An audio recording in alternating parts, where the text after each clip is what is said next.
세상 모든 민족이 하나님은 구원 얻기를 원하십니다. 이 구원이라고 하는 단어 우리가 참 많이 쓰는 단어입니다. 구원이라고 하는 것이 무엇입니까? 죄로부터 사함을 받았고 하나님의 자녀가 되는 것이 구원입니다. 죄 사함을 받지 못하면 구원을 얻을 수가 없습니다.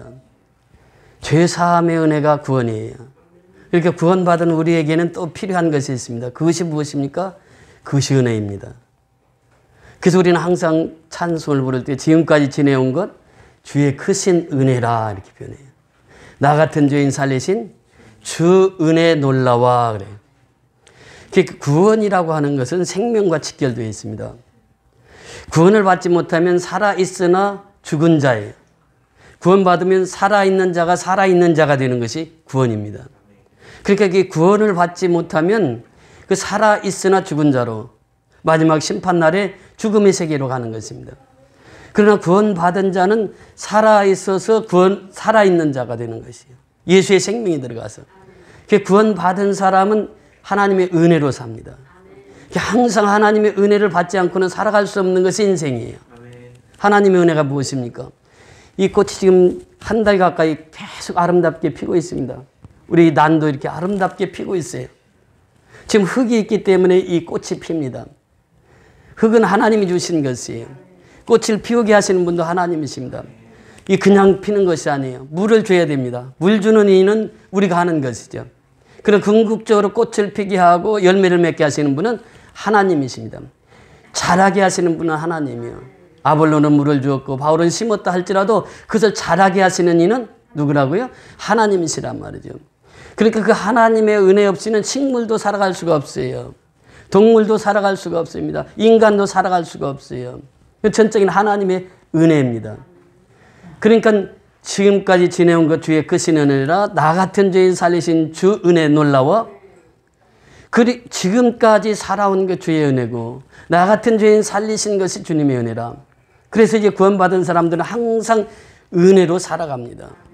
그러면 이제 은혜로 사는 자에게는 무엇이 필요합니까? 믿음이 필요한 것이에요. 믿음이. 천지를 누가 창조하셨다고요? 하나님이 창조하셨다고 하는 거예요. 그러면 이 지구의 종말을 누가 마치게 하십니까? 하나님이 하시는 거예요. 그러니까 지구의 시작도 하나님이 하시고 끝도 하나님이 하십니다. 그래서 하나님은 알파와 오메가의 하나님이요. 그 하나님을 우리가 믿습니다. 그러니까 우리가 흔히 쓰는 구원, 또 은혜, 이 믿음이라고 하는 건 얼마나 중요한지 몰라요.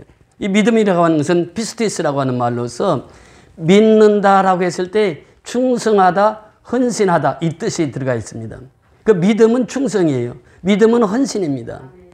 그러니까 우리가 주의 날을 기다리면서 충성하고 헌신하는 것은 믿음이 있기 때문에 하는 것이에요. 믿음 없이는 충성할 수 없고 믿음 없이는 헌신할 수 없다고 하는 것입니다. 이것이 바로 우리의 삶이에요. 그러면 믿음의 삶은 어떻게 살아갑니까? 주의 말씀에 붙들려야 된다고 하는 것이에요.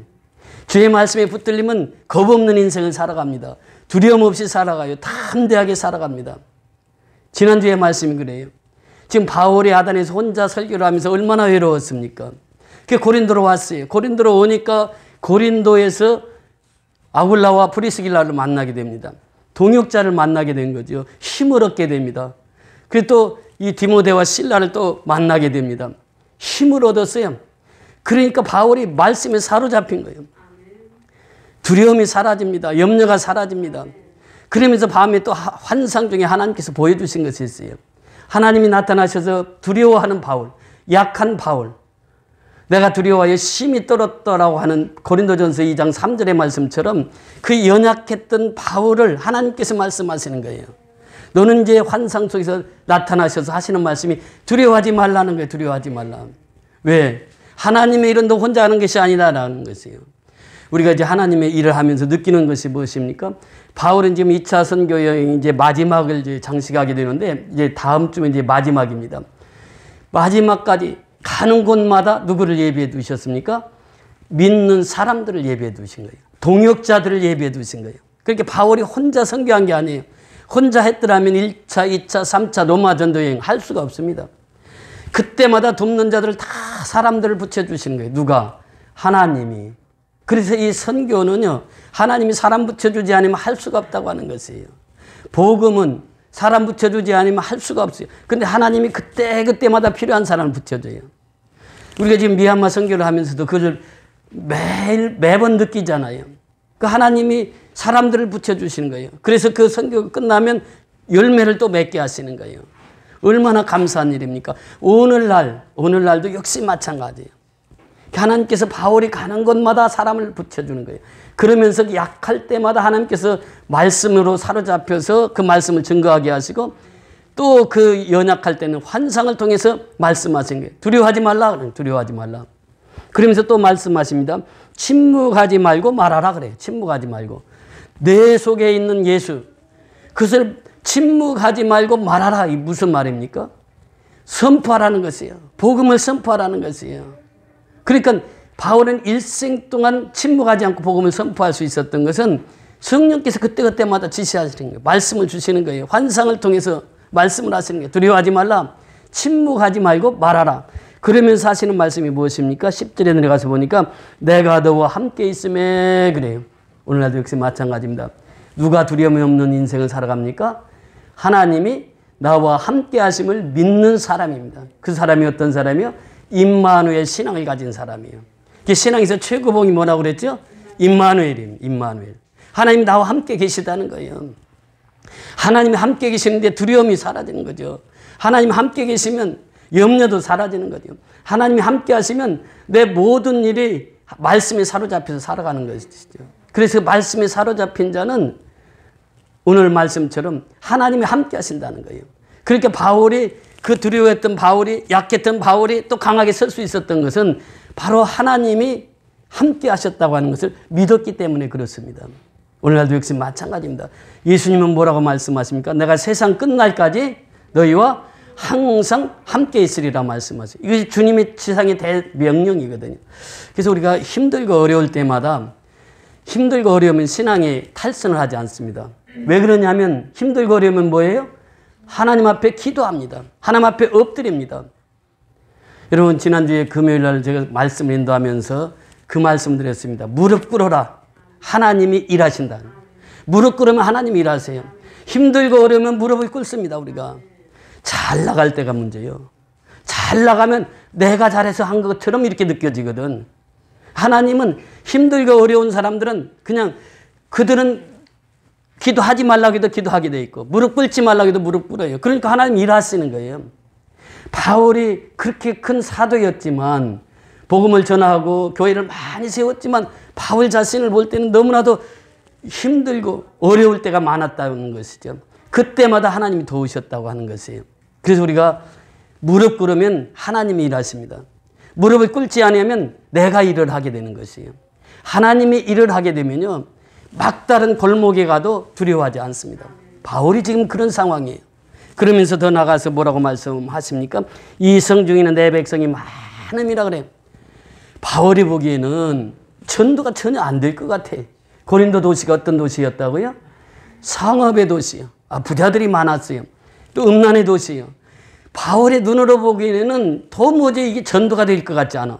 그런데 하나님께서 환상 중에 말씀하시는 이 성중에는 많은 믿는 사람들이 있다. 그 많이 믿을 사람들이 있다. 이것을 비전으로 주신 거예요. 꿈으로 주신 거예요. 환상으로 주신 거예요. 이게 바울이 여기에서 복음을 전해야 되겠구나. 그래서 세운 교회가 고린도 교회입니다. 여러분 고린도 교회 고린도전서 보세요. 고린도전서가 몇 장까지 나옵니까? 고린도전서가 16장. 고린도후서가 몇 장 나옵니까? 13장. 그래서 29장이 고린도 전후서에 쓰여요. 고린도 교회가 예루살렘 교회 다음 대형 교회로 서게 됩니다.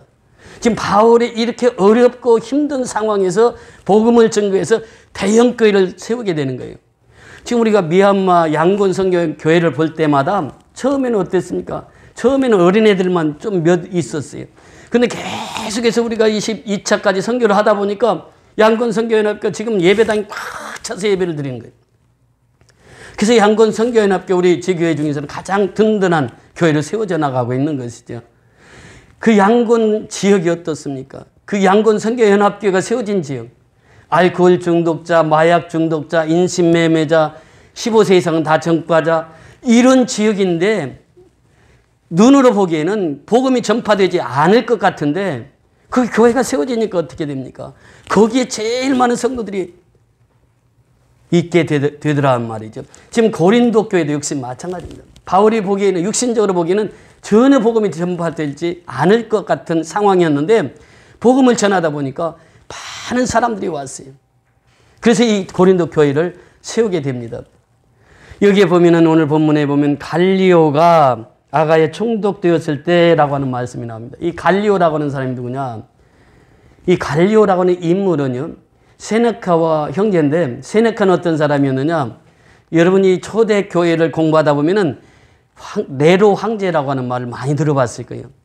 네로 황제가 얼마나 폭군이었습니까? 얼마나 사나웠습니까? 그런데 네로 황제가 처음에 왕이 되었을 때는 그렇게 착한 왕이었어요. 누구의 영향을 받았냐? 이 세네카의 영향을 받았습니다. 세네카가 그 네로 황제의 스승이었어요. 근데 그 가문에 이 갈리오가 출생한 거예요. 그래서 자기 형제가 세네카였단 말이죠. 세네카는 그 당시 최고의 철학자예요. 최고의 문학자예요. 최고의 지성인이었습니다. 그렇기 때문에 네로 황제를 지도했던 거죠. 그 스승은 항상 제자가 네로 황제였기 때문에 네로 황제와 초기는 같이 통치를 했어요. 그런데 이제 네로 황제가 후에 잘못되었지, 그 처음 세네카의 교육을 받을 때는 착하게 정치를 잘했단 말이죠. 이 세네카의 형제라고 하는 거예요. 이 갈리오가. 그러니까 갈리오 역시 부유한 집안에서 자랐고 공부도 많이 했고 아주 똑똑한 거예요. 이 갈리오가 아가의 총독으로 왔습니다. 이 아가야라고 하는 지방은 우리로 말하면 이 경기도 지방, 이런 경기도 지방에 보면은 이제 수원도 있고 또 용인도 있고 있단 말이죠.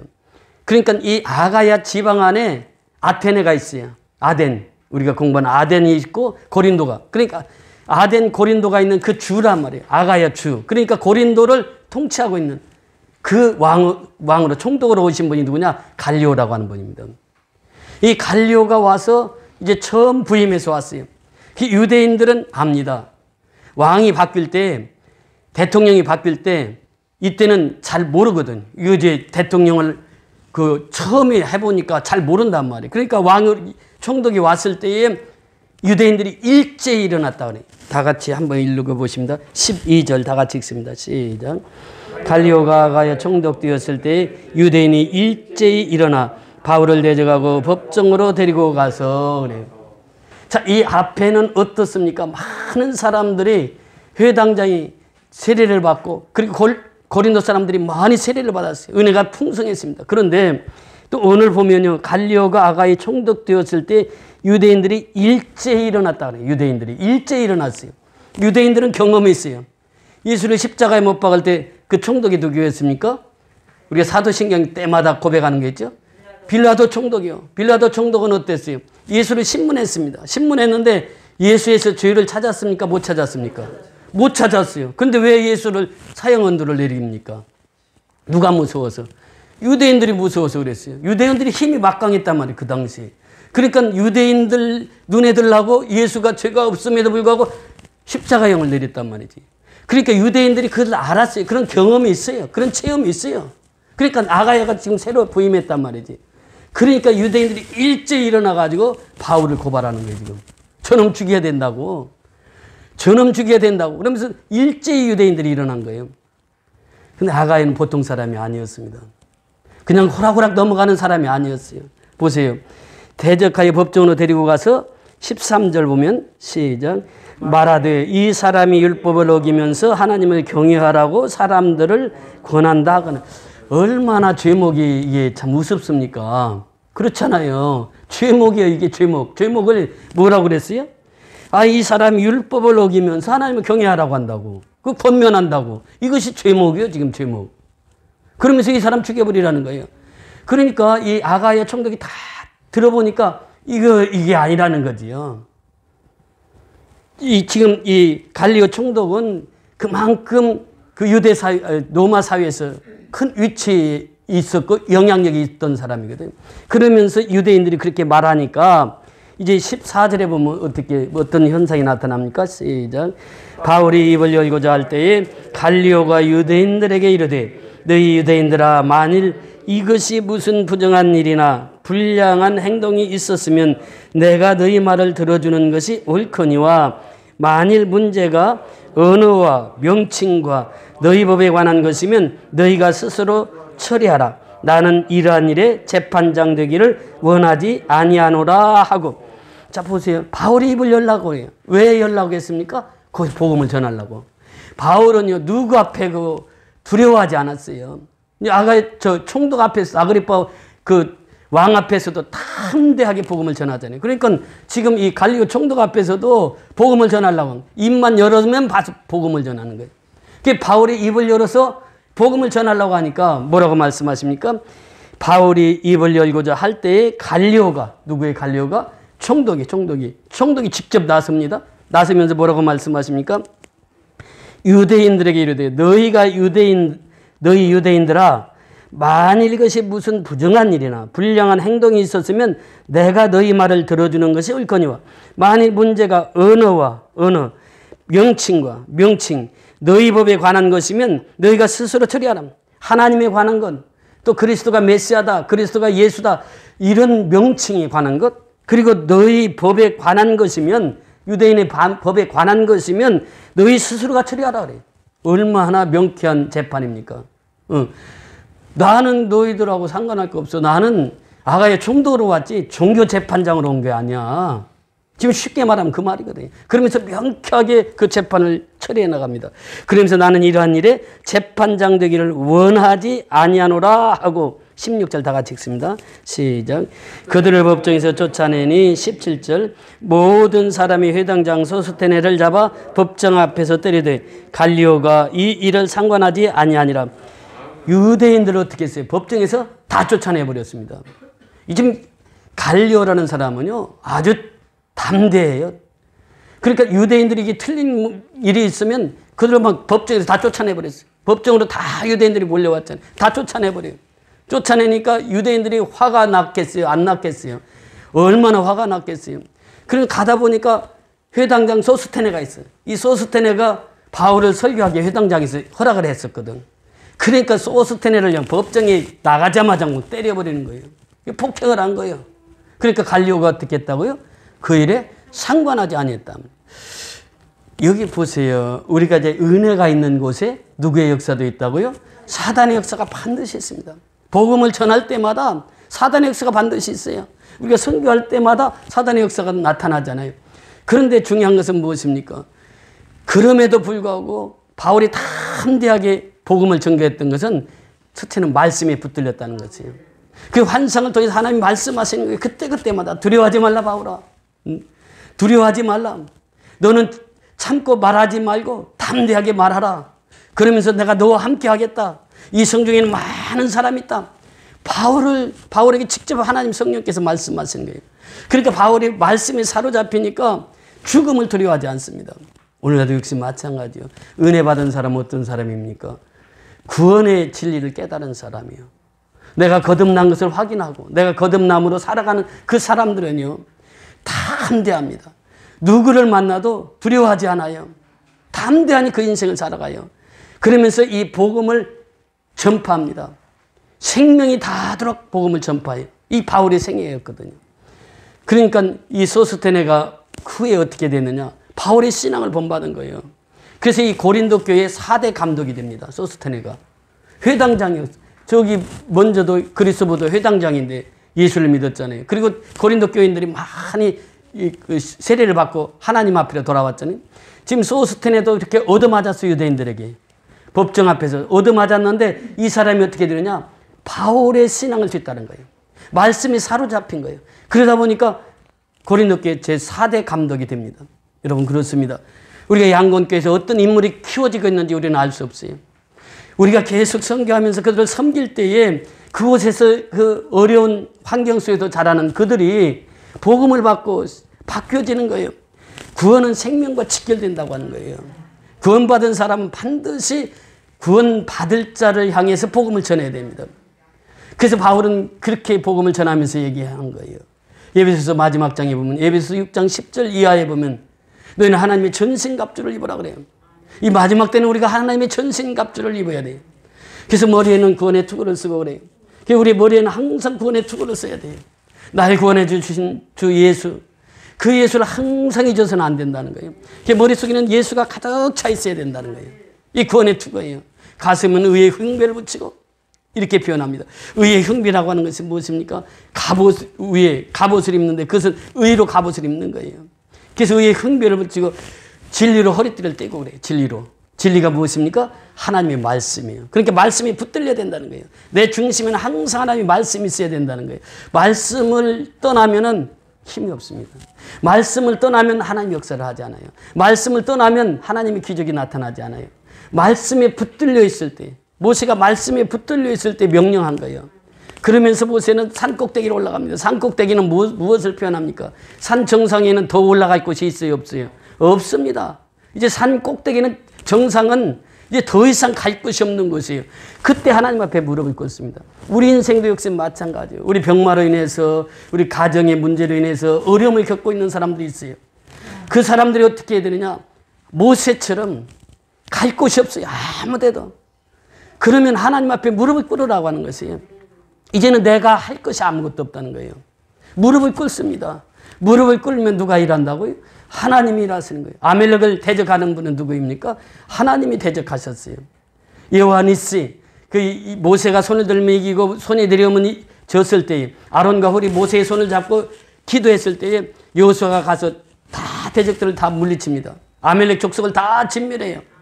그러면서 대대적인 승리를 하고 여호와 니시, 하나님의 승리, 여호와의 깃발, 이것을 선포하시면서 그 마지막 결론이 무엇입니까? 나는 대대로 아멜렉과 싸우리라. 그러니까 이 서두에 보면요, 아멜렉과 이스라엘이 싸웁니다. 그런데 16절에 내려가서 보면 무슨 말씀이 나오냐면 하나님께서 직접 싸우시는 거예요. 그러니까 하나님이 일하신다는 거예요. 그러니까 내가 무릎을 꿇으면 일하시는 분은 누구라고요? 하나님이 일하시는 거예요. 그러니까 우리가 사업을 위해서 기도할 때도 내가 무릎을 꿇으면 하나님이 일을 하시는 거예요. 하나님이 지혜 주시는 거예요. 하나님이 총명을 주시는 거예요. 그래 하나님 뜻대로 살아가는 거예요. 내 중심 자체가 말씀에 딱 붙들려 있으면 사람 말 듣지 않습니다. 정말 하나님이 원하시는 일을 해요. 하나님이 기뻐하시는 일을 해요. 바울이 옥중에서 어떻게 복음을 전할 수 있었습니까? 특별히 빌립보 교회를 세우고 나서 바울이 고백합니다. 빌립보 교회 3장 1절에 보면 끝으로 그래요. 정말로 주 안에서 기뻐하라 그래요. 예, 바울이 말할 수 있는 것은 주 안에서 기뻐하라는 것이에요. 왜? 본인이 깨달은 거예요. 내가 옥중에 있지만 주님과 동행하니까 기쁨이 있는 거예요. 그래서 빌립보서 4장 4절에 가서 보니까 주 안에서 항상 기뻐하라 그래요. 끝으로 주 안에서 기뻐하라 이렇게 말씀하시고 4장 4절에 가서 보면 주 안에서 어떻게? 항상 기뻐하라. 이거 누구예요? 구원의 투구를 쓰라는 거예요. 항상. 구원의 투구를 쓰라는 거예요.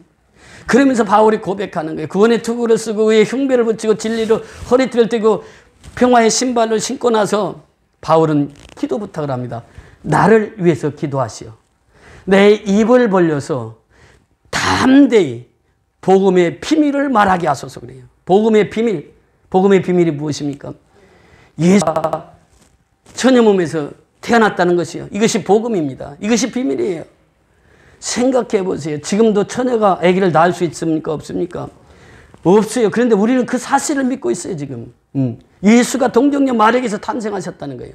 남자 없이 예수님이 이 땅에 탄생하셨다. 이것을 믿는 것이, 이것이 복음의 시크릿, 비밀입니다. 미스테리온이에요, 미스테리온. 그 비밀을 우리는 믿어요. 예수님이 십자가에서 나를 위해서 죽으셨고, 예수님은 사흘 만에 부활하셨어요. 하나님이 살리셨단 말이죠. 이 사실을 우리가 믿어요. 죽은 자가 살아나는 것을 믿어요. 이것이 복음의 미스테리온이에요. 복음의 비밀이라는 거예요. 시크릿 비밀이에요. 그 복음의 비밀을 담대히 말하게 하소서. 이것이 바울이 하나님의 전신갑주를 취한 자들에게 부탁한 기도의 제목이었습니다. 오늘날도 역시 마찬가지입니다. 우리가 기도할 때 하나님은 일하십니다. 우리가 하나님 앞에 무릎 꿇을 때 하나님이 일하시는 분이에요. 은혜 있는 곳에는 항상 사랑의 역사도 있습니다. 그런데 중요한 것은 무엇입니까? 내 눈에는 복음 전도가 힘들 것 같아도, 내 눈에는 구원받을 자가 힘들 것 같아도 하나님은 일하세요. 무릎 꿇기만 하면 하나님은 일하신다는 거예요. 그래서 오늘날 역시 마찬가지입니다. 우리가 미얀마 선교를 하면서 깨닫는 것이 무엇입니까? 우리가 무릎을 꿇으니까 하나님이 일하시는 거예요. 우리가 무릎 꿇으면 하나님이 일하시고, 우리가 기도 없이는 하나님은 일을 하시지 않아요. 그래서 우리가 항상 무릎 꿇고 하나님 앞에 겸손하게 나갈 때 우리가 받은 그 은혜를 전파하면서 바울처럼 옥중에서나 길거리에서나 우리 삶의 현장에서나 날마다 예수를 자랑하며 살아가게 되는 줄 믿습니다. 그래서 우리 조금 전에 불렀던 찬송가 가사가 있잖아요. 세상 모든 민족이 구원을 얻기까지 쉬지 아니하시는 하나님. 하나님은 쉬질 않아요. 한 사람이라도 더, 원무와 페니가 아니라 원무와 솔입니다. 한 동전 한 입이라도 더가 아니라 한 영혼이라도 더, 이것이 바로 주님의 심장이에요. 주님. 그래서 이 모든 민족이 구원을 얻기까지 쉬지 아니하시는 하나님, 주의 심장 가지고 그래요. 주의 심장이 무엇입니까? 주의 마음 가지고 그래요. 주의 마음 가지고. 주의 심장 가지고. 그래서 우리가 조금 전에 불렀던 찬송가 가사 455장에 보면 주님의 마음을 본받는 자, 그 마음에 무엇이 찾아와요? 평강이 찾아오는 거예요. 그래서 예수님의 마음은 평강이에요. 바울이 그 마음을 가졌기에 로마 옥중에서도 그 마음은 평강했다는 것이죠. 평강이 찾아오면 험악한 세상을 이길 힘이 어디로부터 임함이라? 하늘로부터 임함이라. 성령이 임한다고 하는 거예요. 그것이 바로 주님의 마음이에요. 주님의 마음 본받아 살면서 그 거룩하심 나도 이루리. 그러니까 주님의 마음, 주님의 심장 가지고 복음을 전해야 된다고 하는 것이에요. 자, 주의 심장 가지고 우리 이제 일어나 주 따르게 하소서. 세상 모든 육체가 주의 영광 보도록 우리를 부르시는 하나님, 주의 손과 발 되어 세상을 치유하며 주 섬기게 하소서 그래요. 우리가 세상을 치유해야 돼요. 상한 심령을 치료하는 것은 바로 하나님을 믿는 자들이에요. 용산 사태를 통해서 우리가 그 상한 심령들을 누가 치료할 수 있습니까? 하나님이 위로해 주시고 하나님이 치유해 주셔야 돼요. 그걸 누가 해야 됩니까? 예수 믿는 사람들이 그들을 위로하고 격려해야 돼요. 그래서 주의 심장 가지고 모든 육체가 주의 영광을 보도록 우리를 불러주셨는데 우리는 치유자로 세움을 받았어요. 세상이 상하고 상한 심령들을 치유하시는 분은 하나님밖에 없다는 거예요. 사람은 한계가 있습니다. 물이 바다 덮음같이 여호와의 영광을 인정하는 것이 온 세상 가득하리라. 그래서 온 세상은 하나님의 영광이 선포되고 그 영광이 온 세상을 덮어야 된다는 것이에요. 물이 바다를 덮음같이 하나님의 영광이 온 세상이 이 일을 위하여서 우리를 불러주셨다는 것입니다. 우리가 선교하는 것도 역시 마찬가지예요. 온 세상이 주의 영광이 가득한 것을 선포하기 위해서 우리를 불러주셨다고 하는 사실입니다. 그래서 우리가 오늘 말씀을 통해서 우리에게 주시는 교훈이 무엇입니까? 하나님의 은혜가 풍성한 곳에는 사단의 역사도 있다는 것이에요. 사단의 역사는 하나님의 은혜로 충분히 이길 수가 있는 것입니다. 하나님이 함께 하시는 거예요. 내가 하나님 앞에 무릎만 꿇으면 하나님이 일하시기 때문에 어떤 어둠의 세력도 우리는 내적에서 승리할 수 있는 줄 믿습니다. 그 믿음 가지고 승리하는 저와 여러분이 다 될 수 있기를 주의 이름으로 축원을 드립니다.